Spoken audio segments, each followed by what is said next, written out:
Yeah, Dylan, just a few hours ago, officials released some chilling new 911 phone calls from moments after the shooting occurred. Neighbors in the area said they couldn't believe what had happened right down the road, all at the hands of former NFL player Philip Adams. The living victim is in critical condition, fighting for his life. Deputies say the remaining task is looking for the why. Live in Rock Hill, Peter Vance, Carolina News. I spent the afternoon with a meteorologist from the Weather Channel to follow the storm and learn more about what signs to expect. He told me you can spot severe weather coming with something as simple as a flagpole. With brand new water lines, Rosewood water could go from looking like this to something a little bit closer to this. Not too long ago, Rosewood residents came here to worship. But before you know it, they'll be coming here for retail therapy or to find their new home.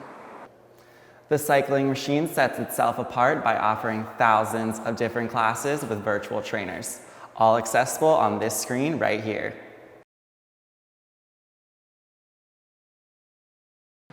Yeah, Dylan, just a few hours ago, officials released some chilling new 911 phone calls from moments after the shooting occurred. Neighbors in the area said they couldn't believe what had happened right down the road, all at the hands of former NFL player Philip Adams. You know, not know, and then to know when you get home that, oh my God, they're over there actually for the shooter, you know, and it was just mind-blowing. It's something I just can't grasp. Officials say Adams forced entry into the home of Dr. Robert Leslie, a prominent member of the Rock Hill community. Adams shot at the Leslie family and two technicians who were at the scene. He just keeps saying, I've been shot, call 911, please call 911, and that's all he keeps saying. The York County Sheriff's Department found evidence that linked Adams to the crime and confirms that he died from a self-inflicted gunshot wound in his parents' home about a half-mile up the road from the shooting. Dr. Leslie, his wife, and their two grandchildren were found dead at the scene, leaving the community to mourn. I would not want to water down anything that Dr. Leslie did or meant for this community. He knew everyone, he treated everyone with respect, and if you reflect on the family statement, that is the type of family that Dr. Leslie raised, because that's the type of man that he was. The living victim is in critical condition, fighting for his life. Deputies say the remaining task is looking for the why. Live in Rock Hill, Peter Vance, Carolina News. Rosewood tea isn't a drink you would find at the local grocery store. People that live in the Rosewood neighborhood gave their tea-colored water that name after years of dealing with it. Residents like Clint Wills are looking to Columbia Water and DHEC for help with the problem. We're being told the water is safe to drink. Drink the water. There's nothing wrong with the water. Yeah, it's brown, but it's okay. And that's a confusing, conflicting message to get.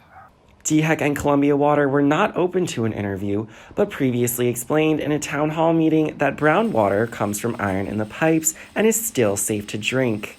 Just last week, Nick Rabina was surprised with some Rosewood tea of his own. I'm worried about taking dirty showers, cooking with dirty water, washing my hands, especially with the pandemic going around. You know, we need things to be clean around here. With brand new water lines, Rosewood water could go from looking like this to something a little bit closer to this. In June of 2020, the City of Columbia approved a budget plan that sets aside $3 million for waterline replacement. Rosewood has yet to see these changes, leaving some worried. My concerns are for our health, for the health of my daughter and for the health of my dog.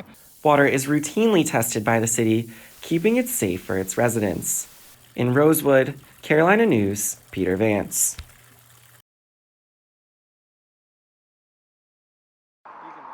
Major changes are underway at the corner of Rosewood and Sloan. The Rosewood Church put its property on the market in the fall of 2019 after their congregation numbers dwindled. Lead pastor Bob Morgan led the charge in making the tough decision. When it came time to transition the church, we understood that it's just like your family, my family. You can't live in a house you can't afford.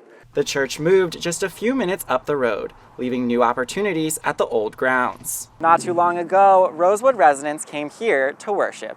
But before you know it, they'll be coming here for retail therapy or to find their new home. The Kaysen Development Group is transforming the property into shops, restaurants, and 52 apartments. So it was important for us to choose the right person to sell to, not just to give it away or sell it to somebody who wanted to come in and do something quick or something that wasn't going to help develop the community. Frank Kaysen, president of the development group, is eager to build up the Rosewood community. Rosewood is an area and a street more than anything that I think's just a little bit underserved and ready and ripe for redevelopment. Members of the Rosewood Church are working on their new home, but they are excited to visit their old stomping grounds. I hope that they build a Starbucks down there and I get to go drink coffee down there a good bit. One community, 2 missions, and 1 goal to make Rosewood better. For Carolina News, I'm Peter Vance.